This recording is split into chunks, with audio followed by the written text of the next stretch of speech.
그 여러분들 자신을 볼 때 첫인상이 어떠세요? 내 첫인상은 어떤가? 첫인상이 좋다라고 생각하시는 분 한번 손들어 보실까요? 내 첫인상이 늘 좋아요? 없으세요? 그럼 저는 첫인상이 안 좋아요. 네. 몇 번 안 되지. 나머지 분들은 복불복입니다. 그 첫인상이 굉장히 중요하죠. 첫인상은 첫눈에 느껴지는 인상을 첫인상이라고 합니다. 근데 그 첫인상을 판단하는데 걸리는 시간이 있어요. 근데 그게 나라마다 좀 다르더라고요. 예를 들자면 미국 사람은 16초. 16초면은 그 사람의 인상을 딱 파악을 하는 거예요. 이 사람이 좋은 사람이다. 마음에 든다, 안 든다가 16초에 결정이 됩니다. 일본 사람은 첫인상으로 사람을 판단하는데 6초. 6초에 그 사람을 판단해 버리는 거예요. 한국 사람은요? 한국 사람은 3초입니다. 땡 하면 벌써 판단해 딱 해버려요. 하여튼 한국 사람은 뭐든지 다 빨라. 빨리.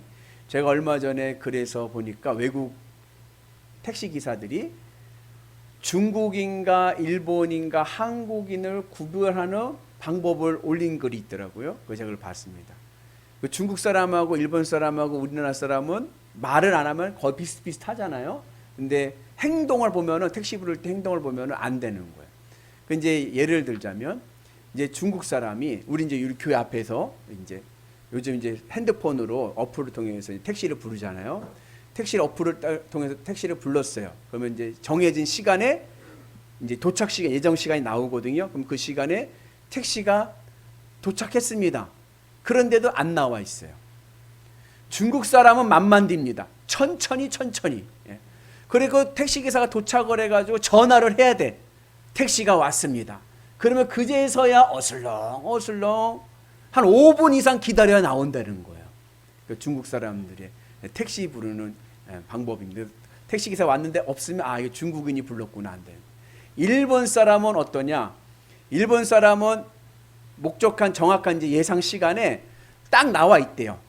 목적한 곳에 딱 나와가지고 어떻게 하고 있느냐? 핸드폰 한번 보고 길고 한번 보고 핸드폰 보고 길을 보고 언제 오나 이게 지도에 나오잖아요. 왔나 안 왔나 확인하면서 그렇게 초조하게 기다린다고 합니다. 한국 사람은요? 여러분 택시 부르시면 어떻게 하시나요?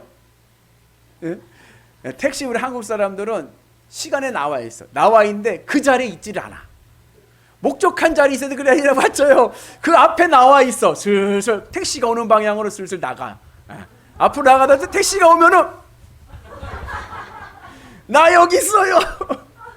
우리 김정미 권사 딱 맞히셨네요. 한국 사람 다 그래. 여러분은 택시 볼 때 어때요? 택시 오면은 손 흔들잖아요. 나 여기 있다고. 그런다는 거야. 엄청 얼마나 급한지 곧 기다리면 돼. 또 앞으로 또 나가서 손을 흔들어 가지고 택시를 탄다는 거예요. 첫인상도 3초에 그냥 사람을 판단해 버리는 거예요. 첫인상이 굉장히 중요합니다. 그 첫인상에서 그 사람이 굉장히 안 좋게 느껴졌어요. 그 안 좋게 느껴진 그 인상을 내가 좋은 인상으로 다시 바꾸려고 하면 얼마나 노력이 필요하냐면요. 내가 그 사람을 만날 때 좋은 이미지의 인상을 가지고 60번 이상 만나야 그 첫인상이 바뀐답니다.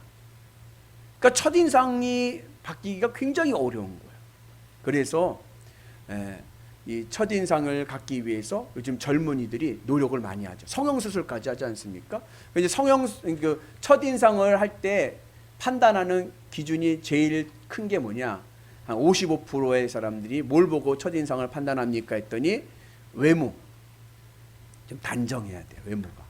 그리고 두 번째 35%의 사람들이 외모 다음에 뭘 볼까요?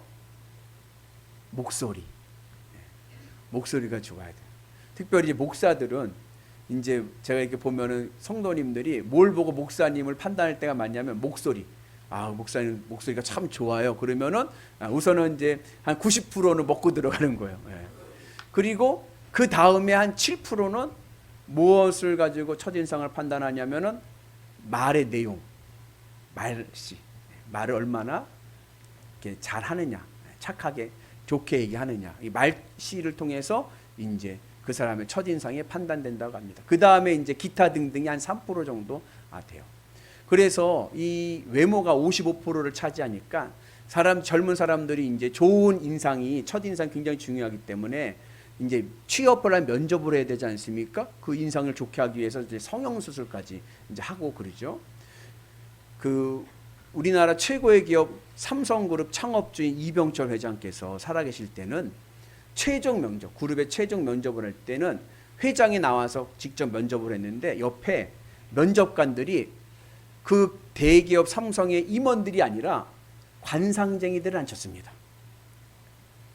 관상쟁이들을 앉혀가지고 이 사람이 관상학적으로 우리 회사에 도움이 될지 안 될지 그거를 판단한 거예요. 그래가지고서는 또 사람들이 또 관상에 맞게끔 얼굴을 또 고치려고 많이 노력을 또 전문의들이 하죠. 근데 인상과 관상의 차이는 뭐냐? 인상은 사는 대로 생기는 겁니다. 내가 늘 기쁘게 살면 인상이 기뻐지고 잘 되고, 인상 늘 화내고 짜증 부리면 얼굴이 막 인상이 안 좋아지죠. 관상은 뭡니까? 인상은 사는 대로 생기는 거고 관상은 생긴 대로 사는 거예요. 관상은 운명이에요. 정해진 거예요. 그러니까 그것대로 살아가는 거죠. 요즘 우리 사회에 무속이 엄청나게 유행하고 그리고 증가하고 있습니다. 얼마나 증가하든지 미국의 대표 일간지인 뉴욕타임즈에서 이런 기사를 냈어요. IT 강국 대한민국이 무속 강국이 되어 있다. 점술 강국이 되어가고 있다. 그런 보도를 했습니다. 2018년도 문화체육관광부에서 한국 종교 현황을 조사했는데 공식적으로 등록된 조사가 되는 목사들, 그러니까 이제 군소 이런 데 말고 그냥 정식으로 이렇게 통계로 잡을 수 있는 목사의 수가 98,000명입니다. 그러면서 거기에 이제 무속인들도 공식으로, 비공식이 아니라 공식으로 수로 잡혀 있는 무속인의 수가 몇 명 정도 될 것 같아요? 목사가 98,000명이에요. 여러분 나가서 보면 밤에 보면 다 십자가예요. 그죠? 도시 같은 데 가면. 근데 그 수가 98,000명인 거예요. 무속인은 얼마일까요? 무속인은 40만 명이에요. 엄청 많죠. 이걸 통계로 했더니 19세 이상 성인들을 대상으로 인구 비율을 했더니 80명 중에 1명은 무속인이에요. 대한민국의 80명 중에 1명은 무속인의 통계가 나온 거예요. 그만큼 무속이 굉장히 지금 성행하고 있어요. 특별히 젊은이들에게는 요즘 점집도 옛날 점집 생각하면 안 돼요. 이제 카페처럼 분위기도 좋고요. 아주 차도 마시고 아주 이게 환경이 좋습니다. 부적도요. 옛날에는 어떻게 썼어요? 옛날에 노란 종이 같은데 한지 같은 데다가 닭의 피를 가지고 막 징그럽게 막 썼잖아요. 요즘 부적 가보세요. 아이고 얼마나 귀엽고 앙증맞은지 몰라요. 완전히 그 캐릭터 예쁘게만, 부적도 예뻐. 그래갖고 들고 다녀도 이게 부적인지 몰라. 가방에 붙이고 다녀도 이게 부적인지 모를 정도로 아주 잘 만듭니다. 패션 감각 있게. 그래가지고 또 요즘 어플, 무속 어플이 써갖고 오늘의 운세, 아침에 일어나서요 젊은이들은 어플에서 오늘의 운세를 본대요. 어플로. 그래가지고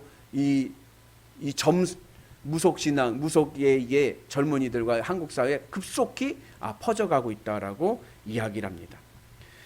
왜 이렇게 무속신앙이 발전해가고 퍼져가느냐? 이유는 불확실한 이 미래 속에서 내 운명이 결정되었다라고 생각하기 때문에 그래요. 사주팔자의 이 운명이 내 인생을 결정짓는다라고 생각을 하기 때문에 오늘의 운세를 보는 거예요. 생년월일을 넣고. 그러나 여러분, 인생은 이미 결정된 운명이 아니라 내가 삶 속에서 만들어가는 선택입니다. 인생은 운명이 아니라 선택입니다. 선택은 아무나 할 수 있는 게 아니에요. 여러분, 노예 머슴은 선택권이 없어요. 죄수들도 선택권이 없습니다. 선택권은 누가 갖고 있습니까? 자유인. 자유를 가지고 있는 사람이 선택을 할 수 있습니다. 그래서 오늘 내가 무엇을 선택할 수 있다는 것, 이거 큰 하나님의 축복입니다. 이 선택에는 매력이 있어요. 그게 뭔지 아세요? 내가 하나를 선택하면 나머지는 다 포기해야 돼요. 하나를 얻으려면 나머지를 버려야 됩니다. 이게 선택의 매력인 거예요. 하나님께서는 인간을 창조하실 때 로봇으로 창조하지 아니하시고 우리에게 인격을 주시고 자유의지를 주셔서 우리에게 선택할 수 있는 권리를 주셨습니다. 선택할 수 있는 권리를 주셨다는 것은 또한 나에게는 선택의 책임성이 있다는 겁니다. 내가 무엇을 선택했다면 그건 누구 책임? 그건 내 책임일 거예요. 내가 선택한 것입니다. 누구 때문이 아니라 내 책임입니다. 그래서 우리가 수많은 선택 속에 살지만 그 수많은 선택 속에서의 책임은 나에게 있다. 이것을 우리가 깨달아야 됩니다. 그리고 오늘 신명기 30장은 우리의 인생은 선택인데 이 선택의 결과는 두 가지로, 두 길로 나눠집니다. 내가 무엇을 선택했느냐에 따라서 두 길로 내 인생의 종점이 정해지는 거예요. 하나의 길은 생명과 복의 길입니다. 그리고 또 다른 하나의 길은 사망과 저주의 길입니다. 그리고 이 생명과 사망, 복과 저주의 길로 가는 그 갈림길의 선택의 책임은 누구 책임? 내 책임인 거예요. 우리 같이 말씀 봅니다. 내가 오늘 하늘과 땅을 불러 너희에게 증거를 삼노라. 내가 생명과 사망과 복과 저주를 내 앞에 두었은즉 너와 네 자손이 살기 위해 생명을 택하고. 성경은요 우리들에게요 생명과 사망의 길, 복과 저주의 길이 있고 그 두 길 속에서 우리는 생명의 길을 선택해야 되고 복의 길을 선택해야 될 줄로 믿습니다. 그러면 우리가 생명과 복의 길을 선택하기 위해서는 우선 사망과 저주의 길이 무엇인지를 알아야 돼요. 이 사망과 저주의 길을 오늘 말씀이 신명기 30장에서 말씀해 주고 있습니다. 우리 같이 말씀 봅니다. 그러나 내가 만일 마음을 돌이켜 듣지 아니하고 유혹을 받아 다른 신들에게 절하고 그를 섬기면 내가 오늘 너희에게 선언하노니 반드시 망할 것이니라. 사망과 저주를 선택하는 것은 무엇이냐? 유혹을 받아서 다른 신들에게 절하는 우상숭배입니다. 사망과 저주의 길은 우상숭배의 길입니다. 우상숭배는요 하나님이 가장 싫어하시는 죄입니다. 우상숭배하는 자는요 반드시 망합니다. 그런데 왜 사람들이 그럼에도 불구하고 우상을 숭배하며 살아가는가? 왜 그렇게 미신을 따르고 점을 치고 우상에게 절을 하는가? 그 근본 이유에 대해서 성경은 이렇게 말씀합니다. 같이 봅니다. 그러므로 땅에 있는 지체를 죽이라. 곧 음란과 부정과 사욕과 악한 정욕과 탐심이니 탐심은 우상숭배니라. 우상숭배의 근본적인 이유는 무엇이냐? 그것은 탐욕입니다. 탐욕이 내 인생의 영혼을 병들게 하고 결국 내 인생의 길을 사망의 길, 저주의 길로 가게 됩니다. 그래서 우리가 인생을 살아가는데 지혜가 있다면 욕심 부리지 않는 거예요. 탐욕에서 벗어나는 겁니다. 조금만 더 그 욕심만 부리지 않아도요 여러분 얼마든지 평안하게 살 수 있습니다. 우리 같이 말씀 봅니다. 오직 각 사람이 시험을 받는 것은 자기 욕심에 끌려 미혹됨이니 욕심이 잉태한 즉 죄를 낳고 죄가 장성한 즉 사망을 낳느니라. 결국 사람이 시험에 드는 이유는 욕심 부려서 그런 거예요. 사람이 죄를 짓는 이유도요 욕심 때문입니다. 내 인생이 피곤해지고 있는 것 여러분 가만히 생각해 보세요. 내 안에 있는 욕심 때문에 그런 거예요. 욕심만 내려놔도요 내 인생 충분히 평안하고 행복할 수 있습니다. 세상 것을 소유하고 세상 것으로 기뻐하려고 하는 그 욕심 때문에 결국에는 뭐요? 하나님을 잃어버리고 우상 숭배를 하게 돼서 사망과 저주의 길로 떨어지고 마는 거예요. 그래서 오늘 우리가 이 우상 숭배를 극복합시다. 아멘. 주님의 십자가 은혜 안에서 내 마음에 있는 욕심 조금 내려놓고 주의 십자가 은혜 안에서 기쁨으로 승리하셔서 우리의 인생이 행복한 인생 되기를 축복합니다. 그러면 반대로 망하지 않고 복받고 생명을 누리는 길은 어떠한 길인가? 그 길에 대해서 오늘 성경은 세 가지로 말씀합니다. 우리 말씀 같이 봅니다. 내 하나님 여호와를 사랑하고 그의 말씀을 청종하며 또 그를 의지하라. 우리가 우상 숭배의 길을 가지 않고 생명과 복의 길을 가기 위해서 오늘 모세는요 우리에게 세 가지의 가르침을 줍니다. 그것은 하나님을 사랑하는 것이고 하나님의 말씀을 청종하는 것이고 하나님을 의지하는 것입니다. 먼저 하나님을 사랑해야 우리가 생명과 복의 길로 갈 줄로 믿습니다. 사랑한다는 것이 무엇인가? 이것을 오늘 말씀의 관점에서 보면, 선택의 입장에서 보면, 하나님을 사랑한다는 것은 내가 무엇을 선택할 때 그 판단의 기준이 하나님이 되는 거예요. 이 선택이, 이 일이 하나님이 기뻐하시는 일일까? 이것으로 선택하는 겁니다. 사업가는 무엇을 선택할 때 어떠한 기준으로 선택할까요? 사업가는 이게 돈이 되나 안 되나 이해득실을 따집니다. 엄마는 무엇을 선택할 때 기준이 무엇일까요? 그건 자녀예요. 이 선택이 우리 자녀에게 유익이 되는가 해가 되는가를 가지고 선택합니다. 하나님을 사랑하고 생명과 복의 길로 가는 성도들의 선택은 이 일이, 이 선택이 하나님을 기쁘시게 하는 선택일까? 내 판단의 기준이, 선택의 기준이 하나님이 되는 것입니다. 그래서 하나님의 기뻐하시는 일을 따라서 내 인생길을 갈 때 우리의 삶이요 행복한 길로 갈 줄로 믿습니다. 이것이 하나님을 사랑하는 거예요. 근데 그게 어려운 이유는 내가 결과까지 생각하기 때문에 그래요. 무엇을 판단할 때, 무엇을 선택할 때 동기를 생각해야 되는데 동기뿐 아니라 판단해서 결론까지 내가 생각을 하니까 그것을 선택하지 못할 때가 많습니다. 그러나 신앙의 지혜는 뭐냐? 결과는 하나님께 맡깁시다. 아멘? 우리 옆분한테 격려합시다. 결과는 하나님께 맡깁시다. 그리고 믿음으로 갑시다. 내가 결과까지 책임을 지려고 하니까 선택이 어려운 거예요. 그냥 단순하게 하나님 기쁘시게 하는 일을 선택하고 가는 거예요. 결과는 하나님께 맡기는 거예요. 물론 내가 기대했던 결과보다 못할 수도 있어요. 아니요. 전혀 실패한 길로 갈 수도 있습니다. 그래도 내가 그 일을 선택하고 그 일을 할 때의 동기가 하나님 기쁘시기 위해서 한 것이라면요, 여러분 그걸로 성공한 거예요. 그리고 우리 하나님 살아계시고 우리 하나님 가난하지 않습니다. 우리 하나님 온 우주가 하나님의 것인데 우리 하나님 힘 좀 쓰십니다.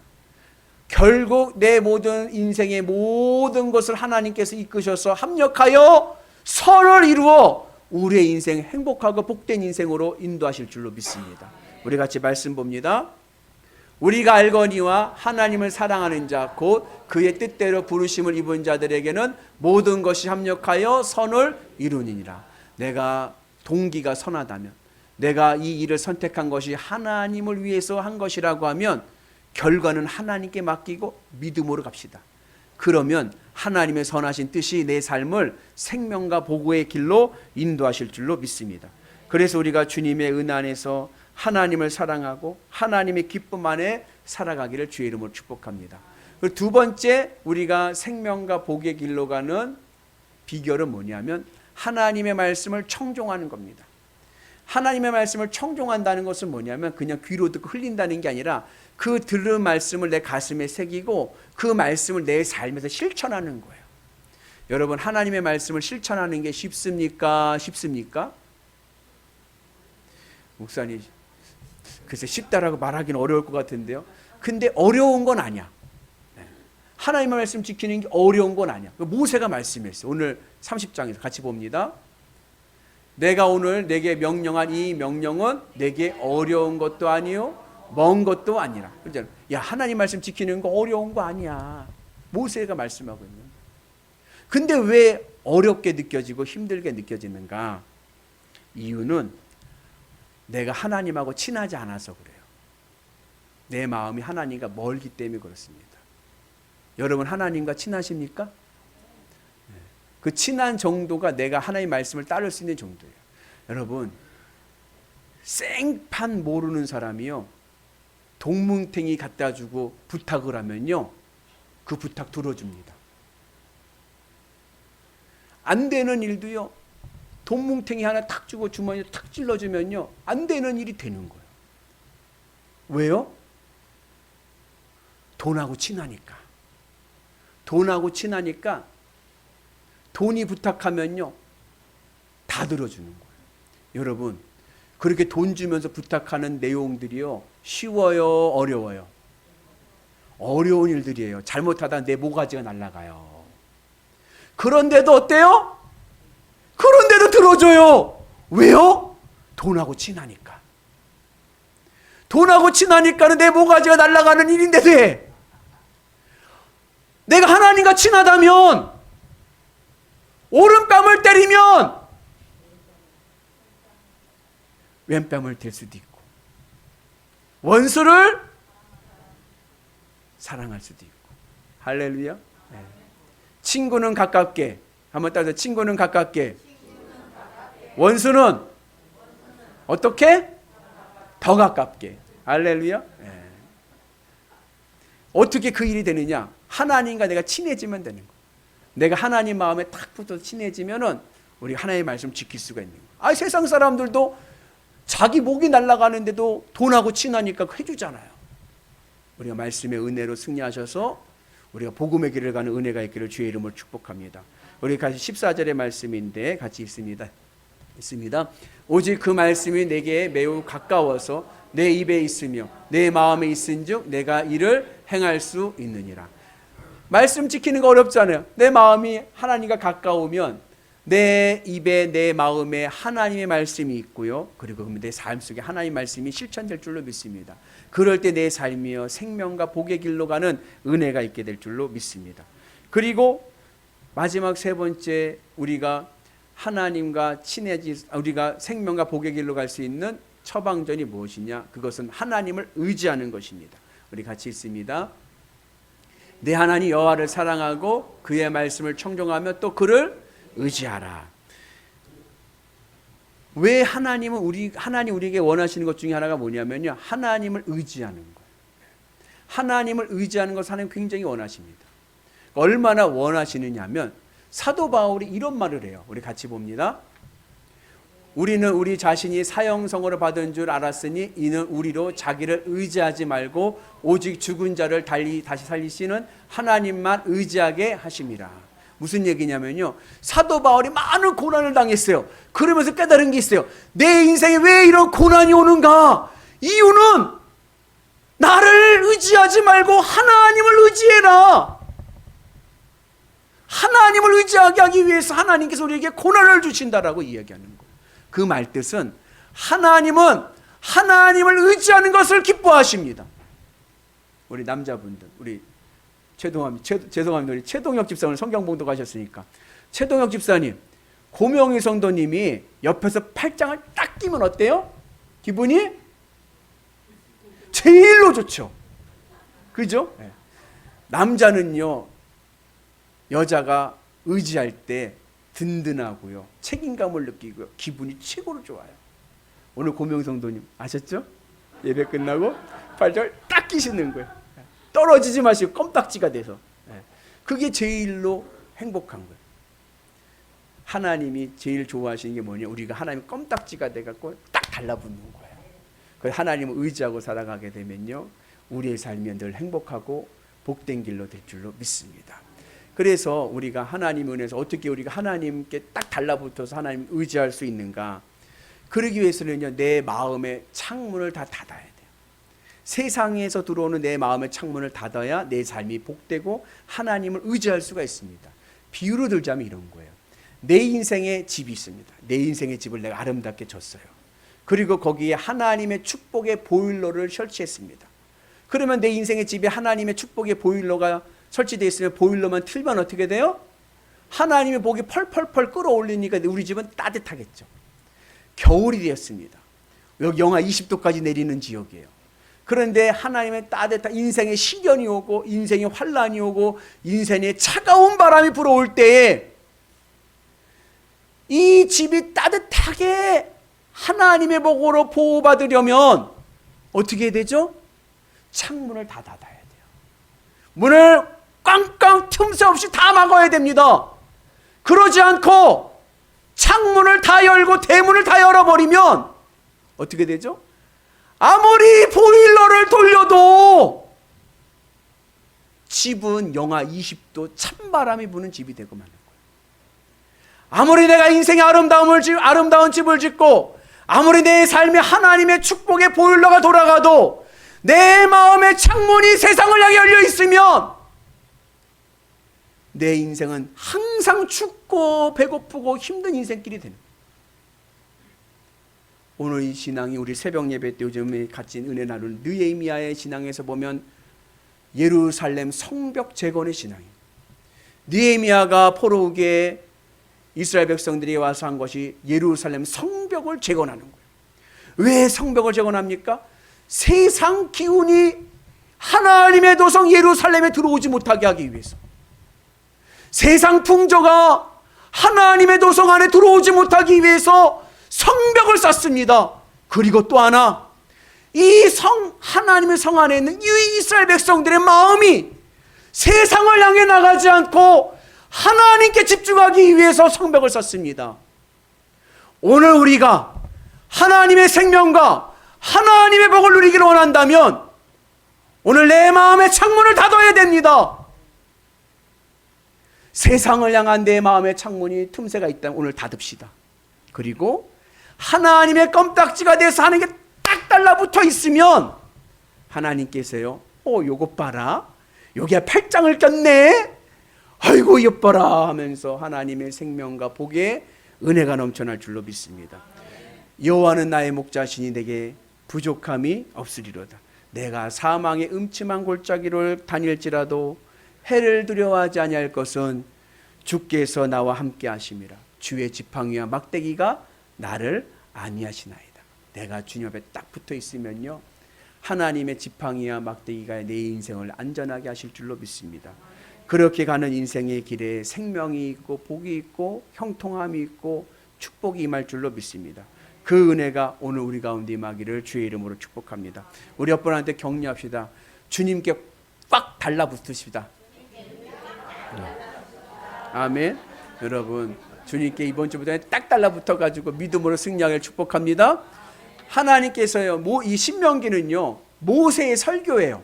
근데 모세가 이제 설교하면서 마지막 장에 이제 결론을 맺으면서 하는 말의 내용이, 결론이 뭐냐면 하나님의 생명의 복의 길로 가라는 거예요. 생명의 길과 복의 길로 가라. 그러면서 주신 마지막 처방이 뭐야? 하나님을 사랑하고 하나님의 말씀을 청종하고 하나님을 의지해라. 그러면 하나님께 너희들에게 큰 복을 주실 것이다. 그 복을요, 신명기의 결론에 보면 5가지를 말씀합니다. 그 복의 내용이 무엇이냐면, 첫째는 우리가 하는 일들이 잘 됩니다. 내 손에 하는 일들이 잘 될 줄로 믿습니다. 두 번째는요, 그 복이 나에게만 끝나는 것이 아니라 우리의 자손들에게까지 흐릅니다. 내가 심은 이 믿음의 씨앗이요, 자라 열매를 맺으면 누가 따먹어요? 자녀들이 따먹는 거예요. 미국에 20세기 초 1900년도 초에 미국에서 파나마 운하를 뚫습니다. 이 파나마 운하는 뭐냐, 미국 밑에 이 운하를 뚫어가지고 이제 대서양에서 미국으로 오잖아요. 유럽에서 미국으로 오지 않습니까? 대서양으로. 그럼 미국에 와가지고 거기서 이제 뭐 하고 이제 뭐 무역을 하든지 하고 나서 태평양으로 가려면 어떻게 가야 돼요? 미국에서 태평양을 가려면 대서양을 온 배가 저 밑에 브라질 밑으로 해서 이렇게 칠레 밑에 돌아서 가야 돼. 엄청나게 오래 걸리죠. 그러니까 그 사이에 길을 운하를 만드는 일이에요. 근데 그 일을 이미 1880년대 30년 미국이 하기 30년 전에 프랑스에서 운하 사업을 공사를 계획하고 시도를 합니다. 그런데 막대한 일, 여러분 1980년 그 90년도 그 초에는 얼마나 이 건축이 어려워요. 그죠? 시설도 그렇고. 그러니까는 막대한 이 자본과 기술력의 한계를 느끼고 프랑스가 포기를 한 사업이에요. 그 프랑스가 포기한 이 운하 이 사업권을 미국이 그 당시 4천만 달러를 주고 그 공사권을 따옵니다. 사오는 거예요. 프랑스가 포기한 것을. 그리고 그것을 공사를 하는데 무려 10년이 넘도록 4만 3천 명의 노동력을 가지고 막대한 예산을 가지고 그 운하를 완성합니다. 그 운하를 완성하기 위해서 그 프랑스로부터 사업권을 사오기 위해서 뭘 해야 돼요? 국회의 승인을 받아야 돼요. 국회 통과를 해야 돼요. 국가 사업이니까. 근데 여러분 정치인들 아시죠? 정치인들은요 자기에게 표가 안 되면 안 해요. 미국도요 이 의원들의 상하 의원들의 임기가 4년입니다. 이건 4년 자기 임기 내에 볼 수 있는 실적이 아닌 거예요. 막대한 예산이 들어갑니다. 막대한 노동력이 들어갑니다. 나에게 아무 소용이 없습니다. 정치의 선거에 아무 도움이 되지 않습니다. 그럼에도 불구하고 그것을 승인하고 지원했던 이유는 왜요? 미국의 미래를 봤기 때문에 그래요. 미국의 후손들을 생각했기 때문에 그런 거예요. 그리고 그 운하가 완성이 되고 나서 그 길을 지나가려면 어떻게 해야 돼요? 미국에다가 통행세를 내야 돼요. 고속도로 통행료 내듯이. 그 통행료가 미국 경제의 큰 밑거름이 되었습니다. 내가 힘들고 어렵지만 내가 믿음으로 주의 말씀으로 사랑으로 의지하며 나가서 내가 믿음의 길을 가게 되면요 우리의 자녀들이 그 열매의 복을 누릴 줄로 믿습니다. 내가 좀 힘들다고 포기하지 마시고 믿음으로 나갑시다. 하늘의 복이 넘쳐날 줄로 믿습니다. 그래서 신명기에서 말씀하는 거예요. 너희들이 그 생명과 복의 길로 가느냐? 그러면 우선 너희들의 손에 큰 복이 임해서 하는 일들이 잘 되고 너희들의 자녀들이 잘 되고 그리고 너희 집에 있는 외양간의 새끼들이 잘 된다. 외양간의 새끼들이 뭐예요? 이게 바로 여러분의 통장입니다. 여러분의 통장의 잔고가 늘어날 줄로 믿습니다. 그리고 너희들의 지경이 넓어집니다. 집이 넓어져서 지경이 넓어져서 부동산의 복이 있기를 축복합니다. 여러분 아직 내 집이 없는 분들 하나님의 축복으로 올 한 해도 되겠죠. 내 집 마련하는 은혜가 있게 축복합니다. 그런 은혜가 있는 거예요. 그리고 나서 그 다음에 중요한 복이 뭐냐면 마지막 5번째 하늘의 복이 온다. 하늘의 복이 뭐예요? 내 삶이 천국이 되는 거예요. 여러분들의 지금 삶이 천국입니까? 그냥 그렇습니까? 아니면 지옥입니까? 여러분들의 삶이 천국이 되는 은혜가 있어요. 어떠한 형편에서도 내 집은 내 삶이 천국이 돼서 항상 기쁘고 쉬지 않고 기도하고 범사에 감사하는 은혜가 있게 될 줄로 믿습니다. 인생은 뭐다? 인생은 선택이다. 어느 길을 가시겠습니까? 생명의 길을 가시겠습니까? 사망의 길을 가시겠습니까? 복의 길을 가시겠습니까? 저주의 길을 가시겠습니까? 미련한 사람 아니고서는 생명의 길을 가고 복의 길을 갑니다. 우리는 믿음의 사람입니다. 생명과 복의 길을 갑시다. 하늘의 은혜로 우리의 삶이 늘 복되어서 주께 영광 돌리시고 우리의 삶이 늘 행복한 인생 되시는 위대한 성도들 되시기를 주님의 이름으로 축복합니다.